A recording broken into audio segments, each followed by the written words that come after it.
Yes, people, what's happening? And welcome to the Frankie Allen Podcast for episode 36. You are here with your host, Will Cranny, alongside the UK's most feared comedian, Frankie Allen.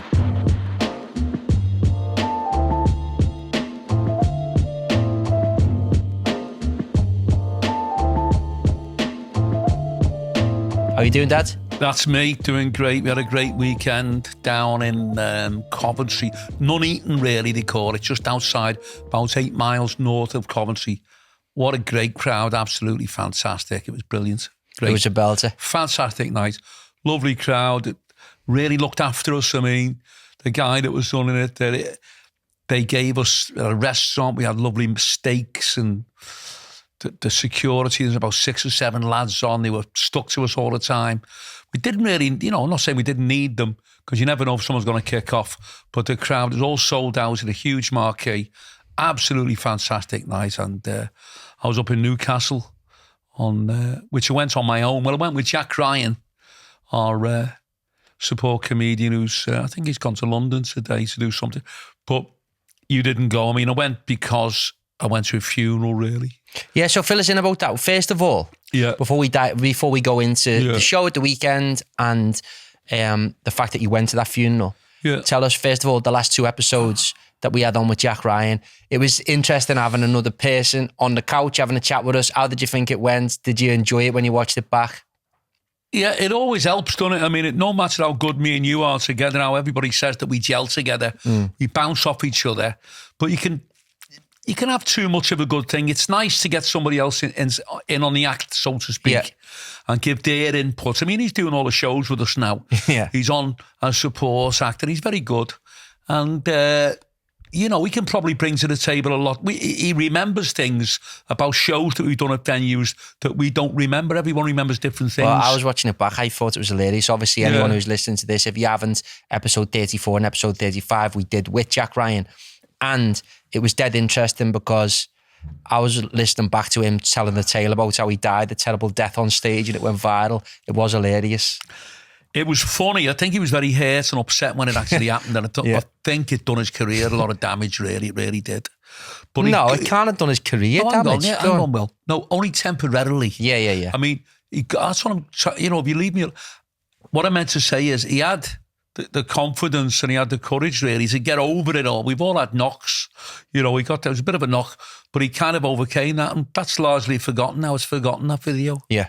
And we just mentioned it, so watch it. But you can't find it. I tried to find it on the internet. I think it's gone now. It's been taken down. No one can find it. So basically, all it was, Jack was on the stage doing this thing. There was all these lads in the audience, and they were heckling him and things, and he kind of lost control. But we've all been there, and it's gone now. It's gone. It was hilarious hearing him recount that tale. Anyhow, today we're going to talk about Beyond the Jokes, Ghosts, Aliens and Timeless Advice with Frankie Allen. I'm sure you're in for a wild ride. Yeah. It's going to be hilarious. Before we do that, we just want to catch you up to speed. Last week you went to a funeral for a close friend of yours who had sadly passed away. Tell me who it was. Let's talk about it. The friend of mine that passed away was Terry Joyce.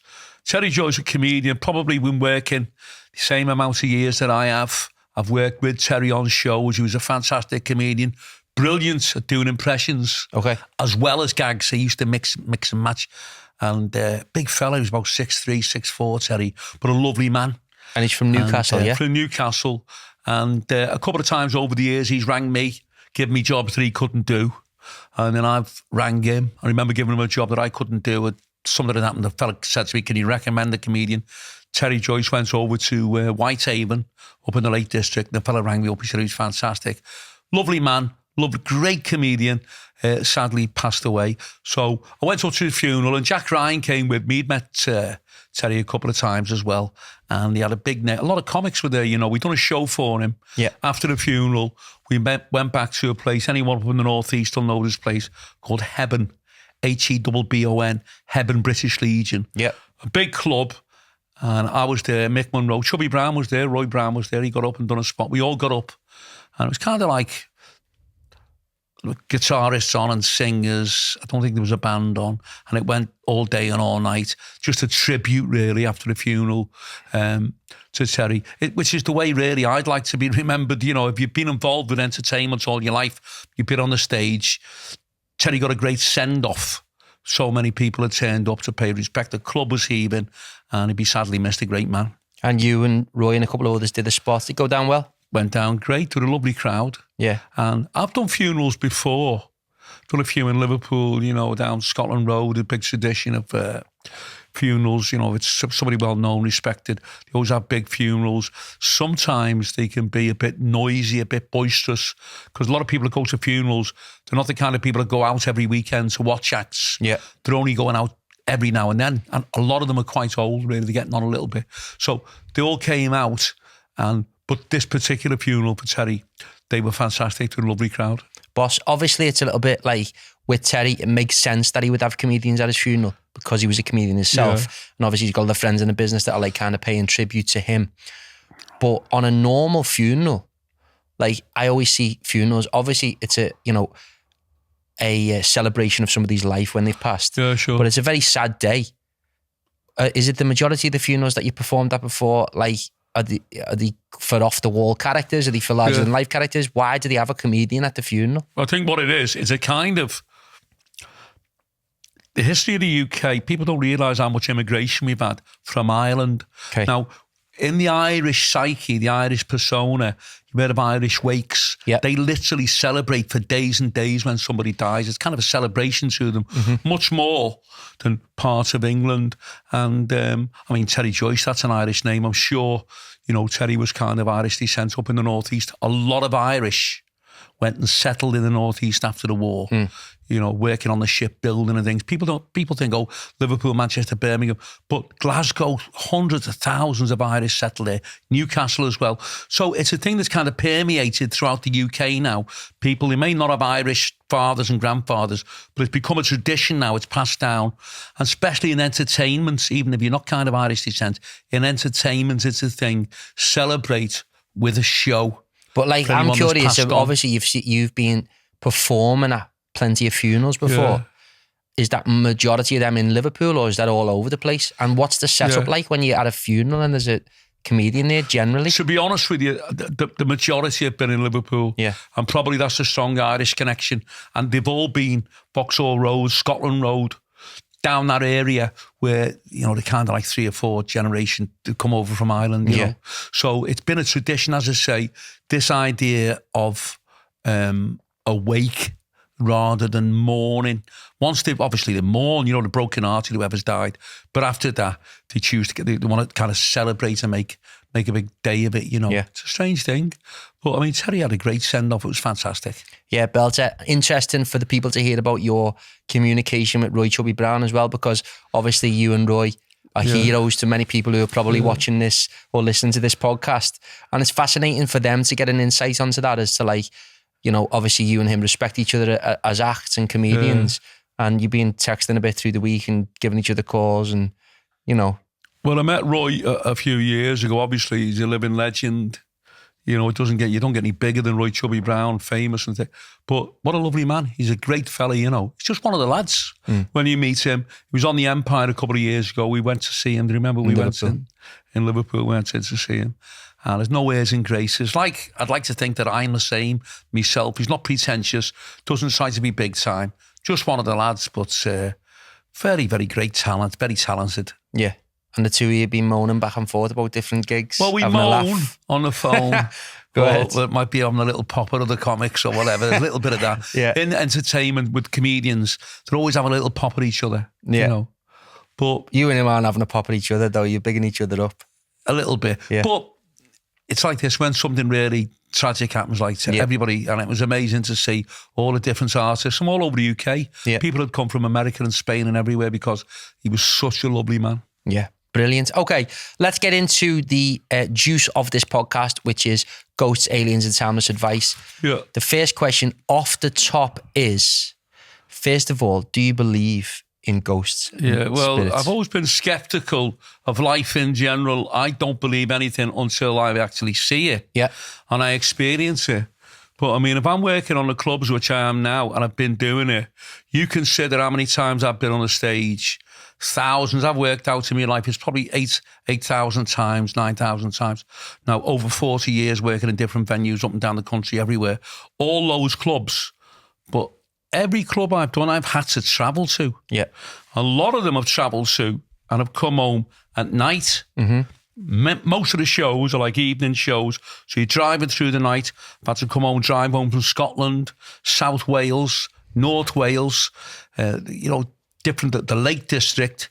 So a lot of the times I'm on my own, but even when I've been with someone, there is something strange and spooky about the nighttime when you're literally in the middle of nowhere. Yeah. And I've seen some strange things. Go ahead, tell us. I'll tell you then, okay. Well, this is only going back about 4 or 5 years ago. Me and my mate Roger, who was emceeing a show with me, we were up in a place called Whitehaven. And it's up in the Lake District. There's Whitehaven and Workington on the coast. And the place was called Hensingham. Any lads up there in Hensingham will know Hensingham Rugby Club. Are they jam eaters? No. No, they're not the jam eaters. Yeah. Or are they? No, I think that's Mary Calvin, Port. you'll have to tell us. Mary Port's the jam eaters, isn't it? Workington's where the jam eaters are from. Workington are the jam eaters. If anyone is watching this and thinks, what the fuck is a jam eater? Can you explain? Jam eater, what they do, Workington and Whitehaven, only a few miles away from each other, about 4 or 5 miles, I think. That's 7 miles. Don't know what the fuck it is. But it's only a short distance. So there's an intense rivalry. Now, when the mines were in full operation, the coal mines, a lot of the Workington lads used to turn up at the mine, obviously mixing with the Whitehaven lads, but on their sandwiches, they always had jam. Yeah. So the Whitehaven lads kind of looked down the nose at them. Yeah. And he called them jam eaters. It's like Liverpool people calling people wolves, isn't it? Wolves, we call people wolves, but people call, Liverpool people scousers because of the dish, because of what they ate. Lobscouse. Which was lobscouse, which is a kind of a soup. But yeah, jam eaters. So anyway, we're coming home from Whitehaven and we're on I don't know the name of the road. It's like kind of an A road or a B road, a very, very narrow road. And we're just talking. Nothing spooky at all. And we're driving from Whitehaven to Cockermouth. Okay. And it's quite a narrow road and no other cars for miles. Yeah. We're just talking. Now, I'm going down this road. There's no street lights, no traffic lights, nothing at all. Just kind of like very, very dark, just your headlights. And mountains either side of you. They're quite spooky, really. So I'm driving. So as I'm driving, I saw a light right at the end, and it looked like someone had a flashlight, like a torch, and he was shining it. And Roger said, "What's that?" And I went, "I don't know."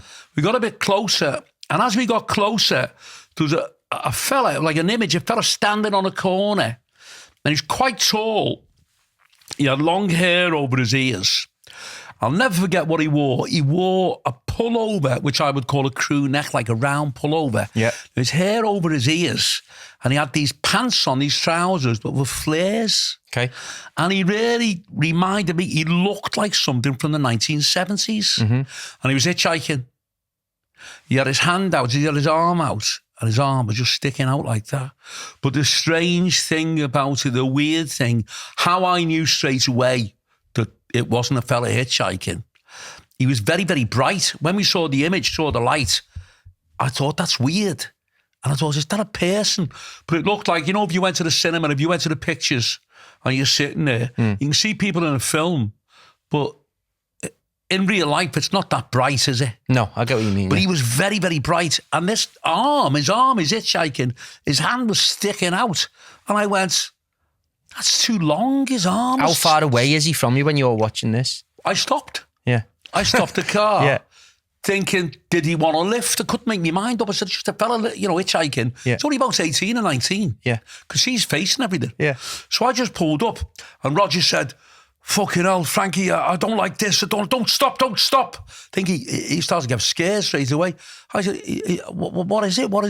But when it was weird because when we stopped, he was still standing there, but the back of his head was kind of out of focus. It was like a lot bigger than it should have been. It was strange. Go ahead. And his arm was like twice as long as it should have been. And his arm went right past the car. Anyway, I said, what the fuck's this? And the next thing is, whatever it was, the image or the fella or jumped in front of the car. Yeah. We'd stopped, but he jumped in front of the car and just disappeared. So I got out of the car. when you say he jumped in front of the car, did it like bang on the car or anything like that? Or are you talking he just jumped in front of the actual car? In front of the car, but we were stopped anyway. Yeah. And he jumped, he didn't jump like with his legs, like jump up in the air and land. Yeah. The whole image thing, as though it was a kind of a hologram, just went right in front of the car. Yeah. Then just disappeared. So I got out of the car. I don't know what it was. I still didn't realise what was going on. So I'm shouting, "You all right, mate?" Yeah. "Where are you?" Yeah. And I looked under the car. How weird that? I'm looking under the car. So I opened the door. I said to Roger, "There's no one there." And Roger was crying. Go on. "Get out of here. Get out." He realised straight away that it was a ghost. Okay. "Get in the fucking car. Get in the car. Get in the car." And for some unknown reason, I wasn't scared. So we just drove. And we drove and drove and drove. And Roger was very shocked. Yeah. He was upset, you know. And I don't know why, because other things that have happened in my life have frightened me. But this night, I wasn't scared. Anyway, we got home about 3 in the morning, 4 in the morning, whatever it was. I went to bed, went to sleep. About 9 o'clock the next morning, Roger phoned me up, hysterical. Okay. He said, "Frankie, you won't believe this. You won't believe this." I said, "What's happened?" He said, "I haven't slept all night after seeing that thing that we saw." Yeah. He said, "So I rang up the club, Hensinghan Rugby Club." Yeah. And a fella answered the phone. And he was a cleaner or something, or the caretaker of the rugby club. And he'd been in the show the night before, that night. And Roger said, I said to him, how are you doing? And he said, "What's up?" And he went, "Oh," he said, "I don't know how to tell you." He said, "We had a bit of a frightening experience on the way home." Straight away, the fella said, "Did you see the Hitchhiker?" Go on. And he said, "Yeah." He said, "Well, you're not the last, you won't be the first to see him, and you won't be the last. Many people have seen him, and they reckon he was a young lad who was hitchhiking that got knocked over on that road because it's so dark, so black, in the 1970s. That's mad, that. Crazy. And is that the first time? Do you still believe now, like looking back on that was defo a ghost? Or is it kind of like, because I find stuff like that a bit far-fetched. Well, look, I can only say what I saw with my own eyes. I mean, I watched a documentary on a television or on YouTube about a fella up in York, and he was in this kind of like the treasurer's house, it was called, built on Roman remains. Okay.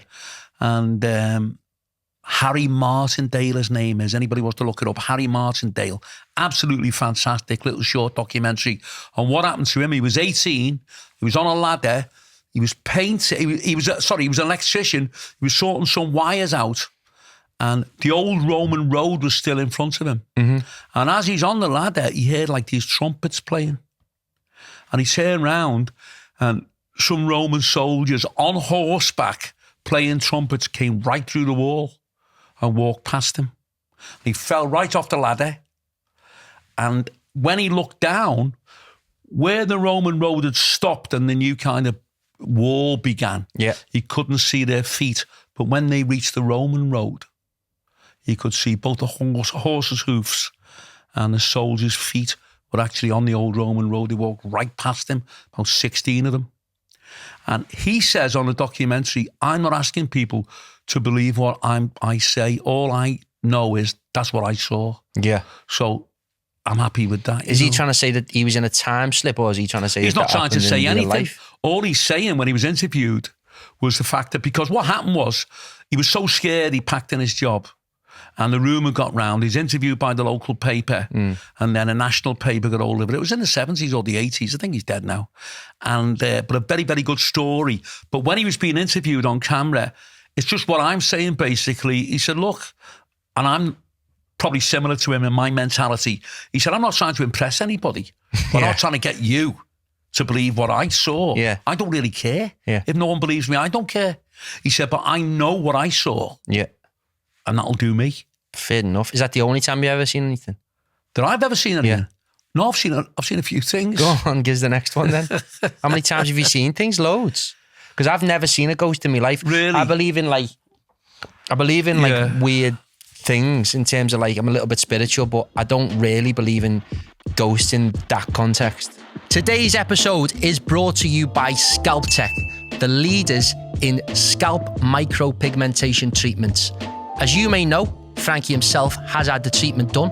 He was bald and he couldn't go for a hair transplant due to weak donor hair. Now, he looks like he has a full head of hair, but has just chosen to shave it. It's taken years off him. He looks more like me brother than me dad now. Frankie, tell us, how's life been since you got your hairline back?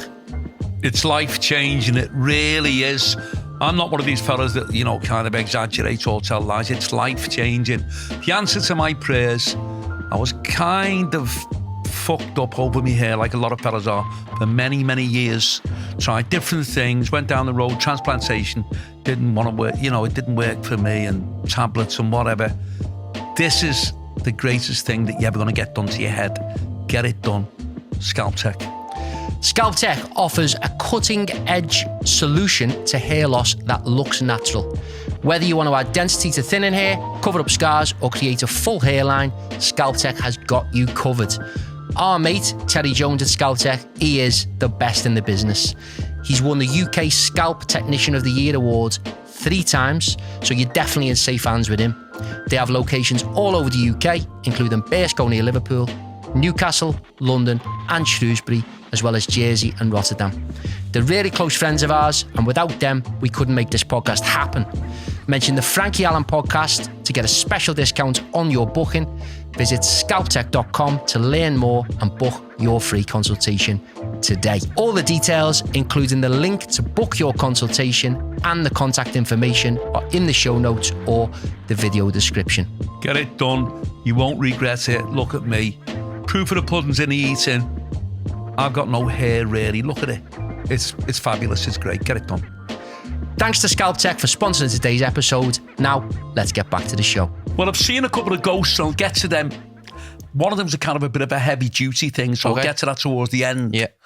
But I do know people that have seen ghosts, and I believe them, what they've seen. Like who? Well, it's like, here's one for you. When my mother was alive, I remember I was about 9 or 10, and where we lived, there was a woman round the corner, and she was getting on a bit. She was in her 80s and 90s, which was terribly old then. Very, very old, kind of a Liverpool woman with a shawl on and a scarf and all that. And she'd been ill for years, but every day she used to go out and feed the pigeons that were in the street, give them bread all the time. She's very, very good. Mm-hmm. Now, anybody who's a Catholic out there or even a Christian will know the patron saint of animals, particularly birds, is St. Francis. Okay.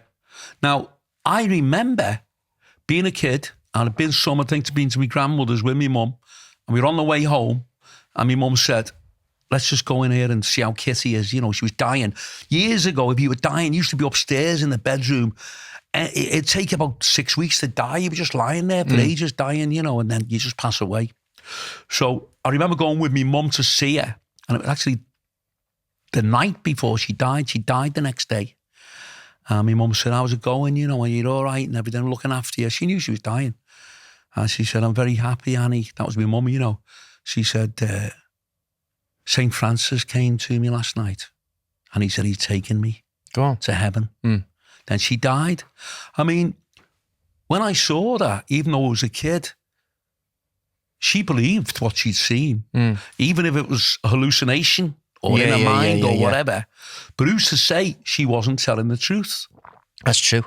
So, quite a lot of things have happened to me, weird experiences. I mean, if you're talking about psychic things, not just ghosts, strange things. I mean, we're only yards away here from the biggest, it's on the television all the time, it's on YouTube all the time, the biggest time slip. In Bold Street. Bold Street. Yeah, go on, tell people about that. Well, anybody can look on the internet. I was watching a movie, not a documentary, only a couple of months ago. The Americans are over there all the time, walking up and down Bold Street, talking about the Bold Street time slip. So, but basically where we are in Liverpool right now, you could literally walk around the corner to Bold Street. We've got friends who've got restaurants and bars on Bold Street. We'll be at Bold Street probably once every couple of weeks, wouldn't we? Yeah, we know it like the back of our hand. Yeah, very famous. And it's a very kind of street in Liverpool. Everybody that's a Scouse knows Bold Street.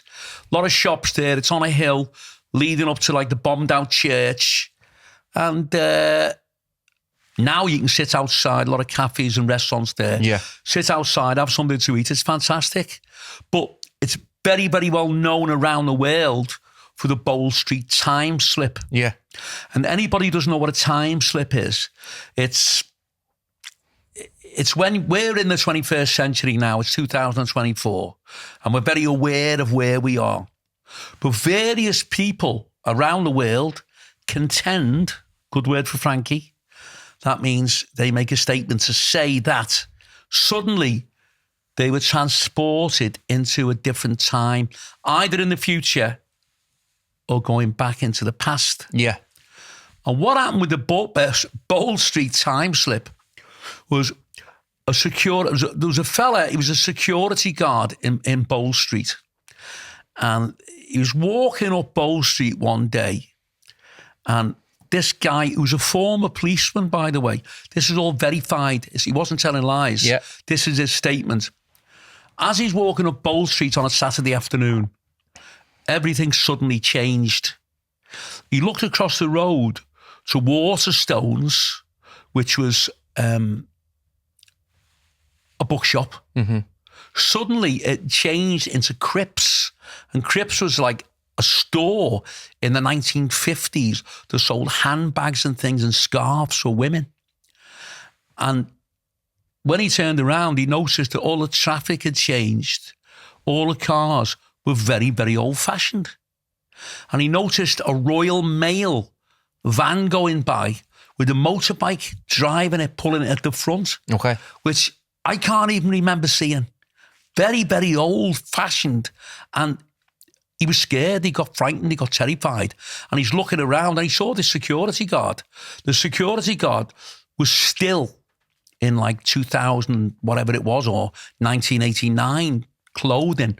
And a shoplifter had come out of this shop and he was chasing him. Now, his statement and the statement of the former policeman, they both corroborate. Okay. You know, the security guard said, I was chasing this fella up the street and we turned into an alleyway off Bowl Street and everything changed.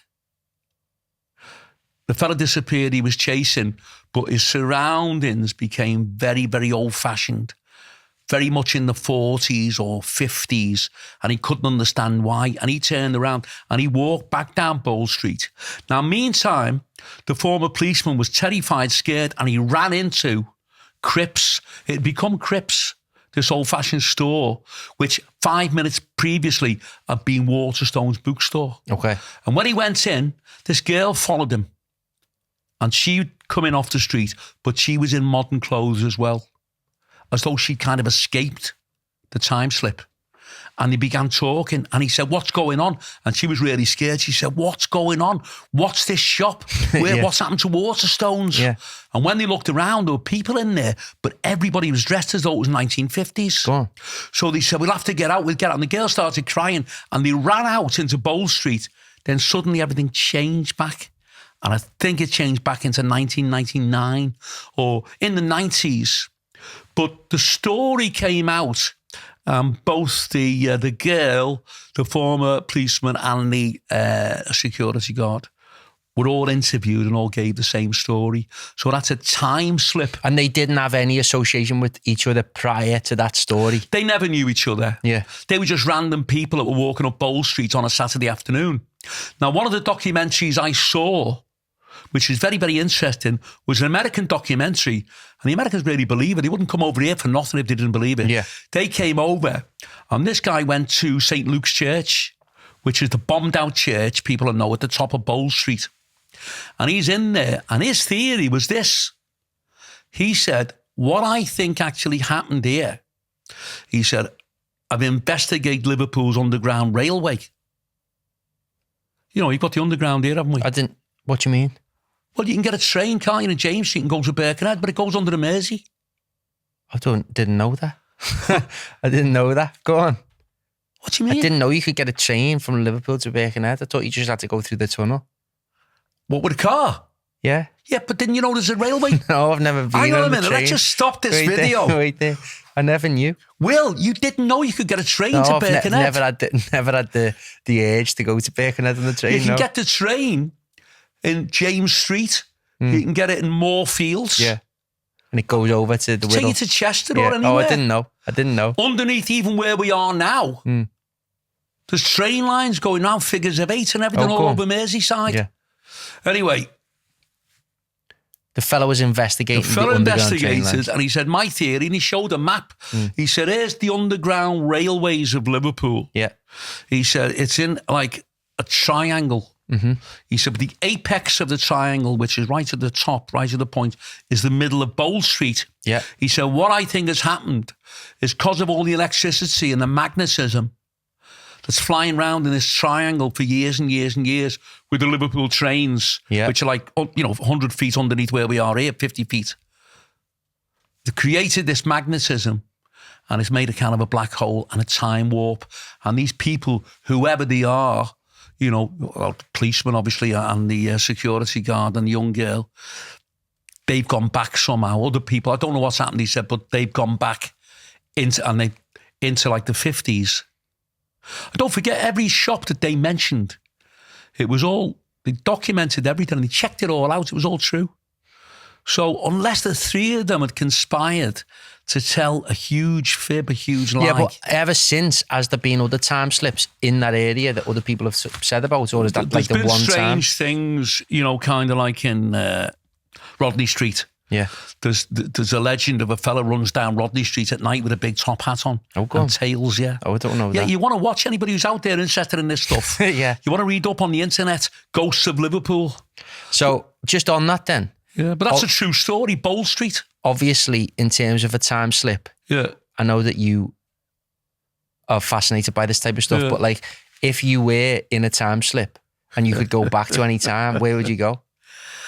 If it was just like a quick, like 5 minutes or something like that, where would you go if you were just like... Back to the 90s. Why is that? It's not kind of like what you think. It's not because, for vanity or I would like to be in the 90s and I was going round and, time in my life.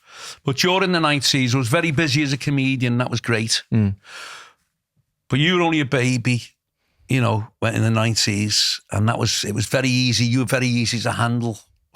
What's that meant to mean? Well, you were kind of like, I never argued with you.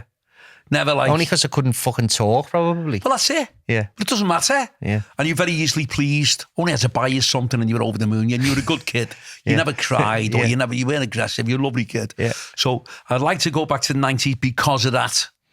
But also because I was busy on the clubs, I was working and I don't know what it is. I was just happy in the 90s. It was a great time. So if I could go through a time warp and go back. And the other thing, which is quite sad as well, the end of the 90s and the end of the 80s, early 90s, everyone in my family was alive. Yeah. It's like everybody else, you don't appreciate people until they die, when they pass away. So sad. And you always think, don't you get regrets? I wish my dad was alive, I wish my mum was alive. I wish I would have said this to them when I was on all this. So, yeah, if I could go back, I'd go back to the 90s, yeah. On that note, you're talking about people who've passed away. You're talking about ghosts. Yeah. Has anyone ever visited you? They have. But it's a bit personal, really. Well, you don't have to talk about it if you don't want to.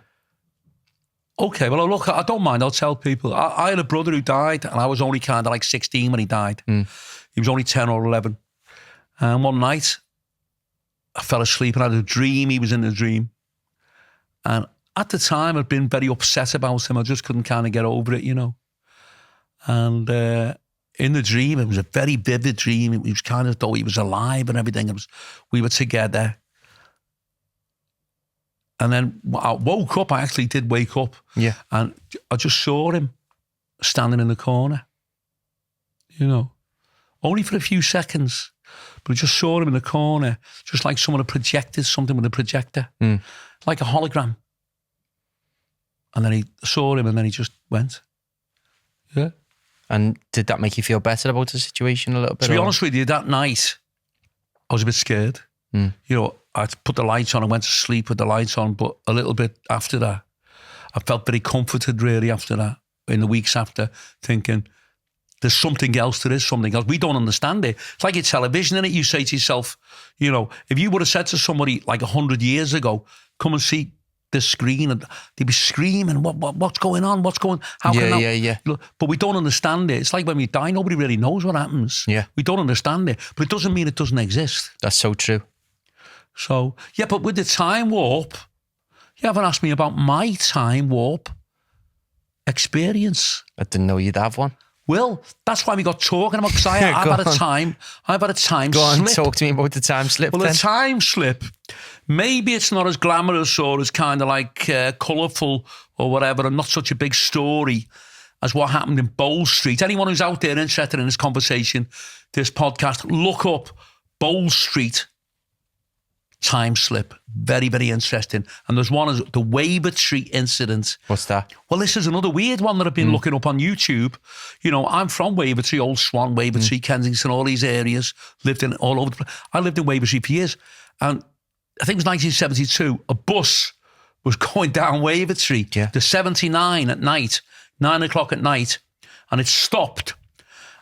And this woman appeared on the back of the bus moaning, and she had like a cloak on her and everything, and people trying to drag her off the bus. They couldn't move the bus.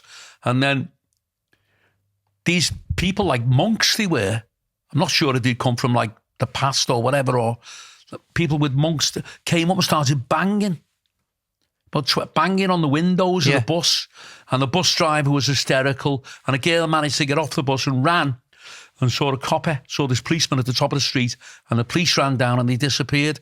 Look up that one as well, the Wavertree incident. Mad that. Yeah, there's so lots. Tell me about your time slip then. We're going to get there in the end. I'll tell you about my time slip while we've still got time. Yeah. This is true. Anyone who's watching this now, I don't tell lies about anything. This is fucking true. 1990, I was with two strippers, and we were working down in North Wales. We were working at a place called Pembermar. Now, Pembermar is just past Conway, going down towards Bangor and Anglesey that way. So we're driving down. It was in the winter, freezing cold night. I'll never forget it. It was very dark. So we're driving, and we get to Pembermar. I think it was the Royal Air Force Club. We went in, nothing strange. We had a great night. Heaving, all the lads there used to go to the stag shows. The girls were all from Manchester. I was on most of the shows, you know. In those days, in the 90s, there wasn't enough comedians to kind of like cover the clubs. Everybody wanted comedians every night. Everybody wanted strippers. So we done this show and it was fantastic. So on the way home, we had to drive through, anybody who's out in Wales will know, we had to drive through the Conway Tunnel. Yeah. Now, this tunnel in the Conway, or under the Conway River, it's like the Mersey Tunnel, but it's very, very short. It's not a long tunnel. They actually built it by laying the tunnel on the seabed and pumping all the water out of it. Okay. Rather than going underneath in the seabed. Anyway, that's neither here nor there. They built this tunnel, and it's going from one side of the river by Conway Castle. Everybody knows Conway Castle. From one side of the river to the other. So when we come out of Pembermar, we're driving, see the sign for Conway, and we drive through Conway. We're just having a conversation in the car. So we go through the tunnel. So as we're driving, anybody who knows the route back to Liverpool, on the coast road, not the 855, we stayed on the coast. So as we're driving, we go, you know, Cowan Bay, Abergele, all those places. So we must have driven about 20 miles. Then we got to a place called Llandulas. Llandulas, Llandulas, which is just before you get to Connors Quay. Yeah. And you get to Connors Quay in Shotton, then you kind of like Queen's Ferry, back up the Newchester Road, and you're home then through the tunnel. So we get to Llandulas. I'm sort of signed for Llandulas. And we're driving, and between Llandulas, sort of signed for Connors Quay. Yeah. So I reckon, I mean, anyone who's out there who's got a bit of spare time, you could look and see how far we'd actually travelled. Never really thought about it. I think we'd driven about 20 miles, 22 miles or something. So as we're driving into Connors Quay, it was quite lit up. All of a sudden, we saw a big bright light. And one of the girls just shouted, "What the fuck?" Just a huge bright light.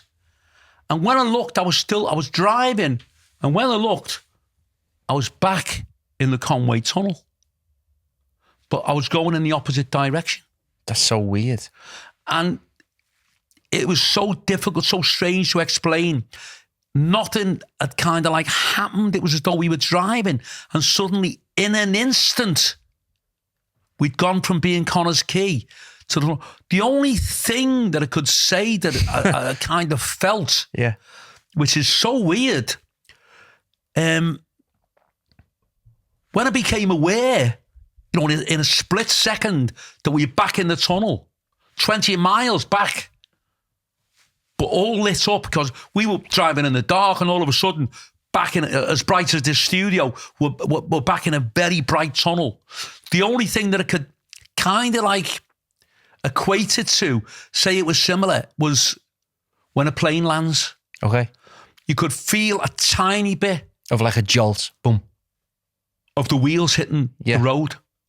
Only slight, just like that. And I looked round, and the girl started screaming, "Frankie, where the fuck are we?" Yeah. So I said, don't panic. It might be a new tunnel. There might be a new tunnel at Connors Quay. I don't know where we are. So we drove, and then we came driving. Then I saw a sign then, but which I had a suspicion that we'd gone back somehow. Yeah.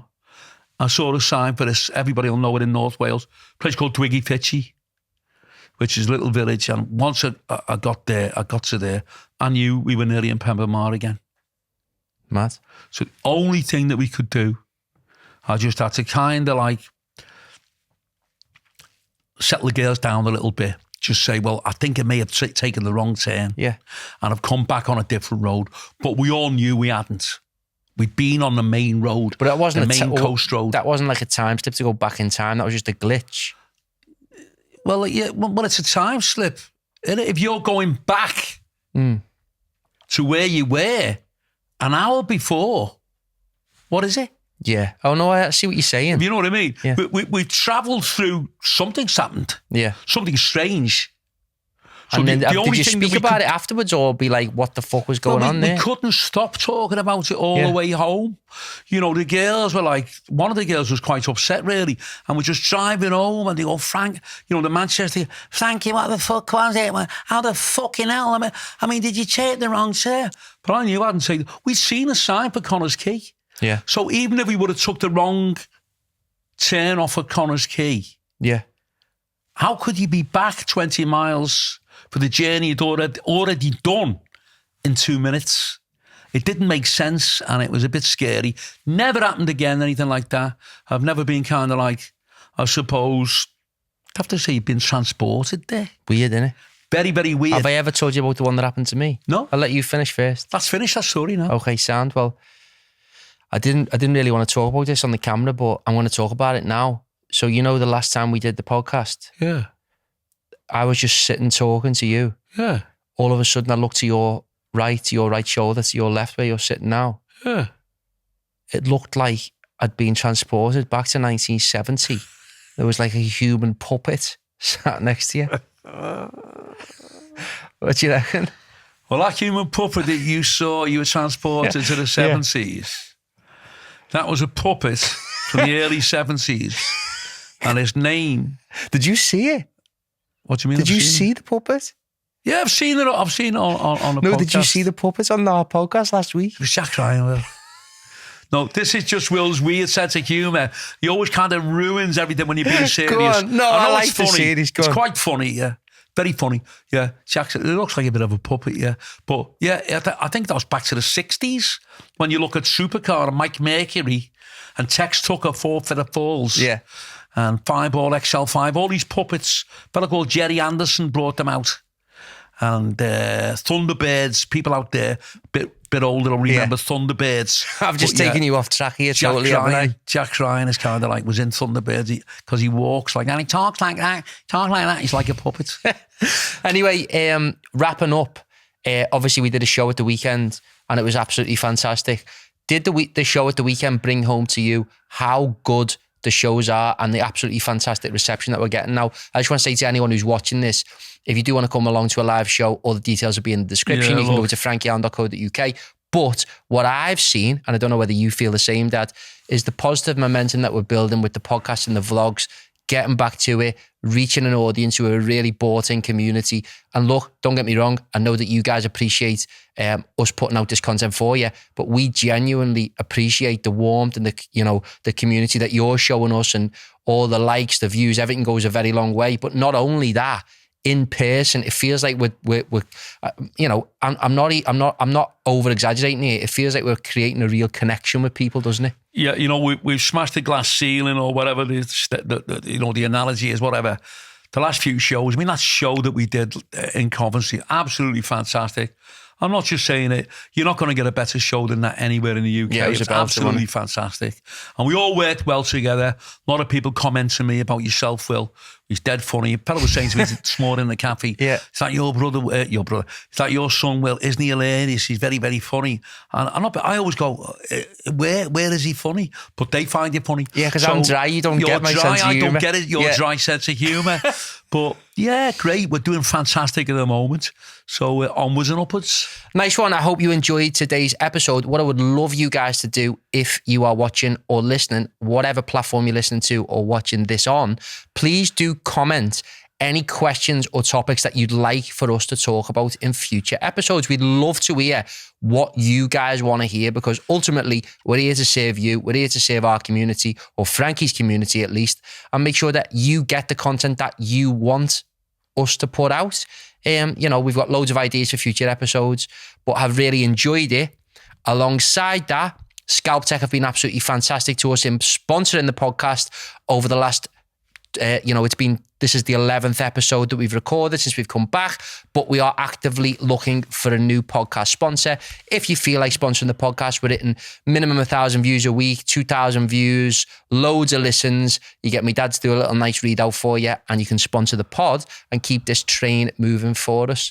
So, Dad, have you enjoyed today's episode? Thoroughly enjoyed it. Very, very different to anything that we have ever done before. Yeah. I hope people have enjoyed it. I hope people have liked it. And look it up. You can look all these stories up. Bowl Street Time Slip. Look it up and you'll find it on YouTube. Belter. And if you've ever been through a time slip, anyone who has, you've ever had any mad ghost experiences or anything like that, we'd love to hear more about your experiences so we can talk about them in future episodes. Very different one today. Very enjoyable. If you want to book Frankie Allen for a show, you can do so at frankieallen.co.uk. We'd love to come to your town, city or venue. You want to come along to a show, tickets will all be linked below. And we smash it everywhere we go. My dad's on form at the moment, and we'll be bringing out a lot more videos and podcasts for you. So stay tuned. Vlogs go live every Tuesday at 7 p.m. Podcasts out at the moment on a Sunday, sometimes on a Monday. So stay tuned. You enjoyed it, Dad? Thoroughly enjoyed it. Our Will's got to be the best interviewer since, I don't know, Michael Parkinson in the 80s. Brilliant. So hey, go ahead. Absolutely fantastic. Great. All the best. Nice one. And we'll catch you on the next one. Really appreciate you listening or watching. In a bit, people.